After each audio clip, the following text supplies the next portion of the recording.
qui est le plus connu ici dans le paysage, c'est la tour de Gué. Ouais.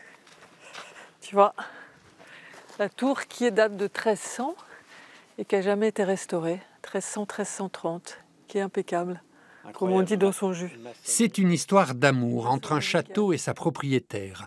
Un château de famille depuis 1833. Dans cette forteresse du XIIe siècle, Véronique Kleiner y a passé toutes ses vacances d'enfant. Elle y habite maintenant. Alors bien sûr, cet endroit, c'est précieux.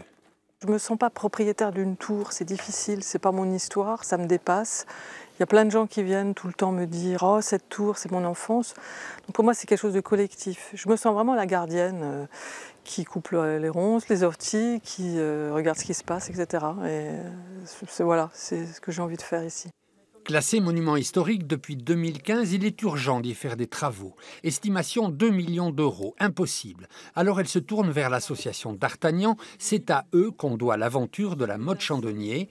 Il ne s'agit pas juste ici d'adopter un château, c'est bien plus encore. Le patrimoine, ça a été une charge pendant très longtemps et les gens n'ont pas pris conscience que ce patrimoine, c'était avant tout une richesse et qu'aujourd'hui, il fallait s'en servir, il fallait l'exploiter, il fallait faire en sorte que ce soit fédérateur, ce soit mobilisateur, ce soit créateur d'emplois. Moi, en faisant du patrimoine, je ne fais pas juste du patrimoine comme ça pour sauver du beau, je fais aussi du patrimoine parce qu'en faisant du patrimoine, on fait du développement local, on crée des emplois, on crée de la richesse et on change des vies parfois. Le premier financement s'élève à 6 000 €, l'équivalent d'un mètre de muraille.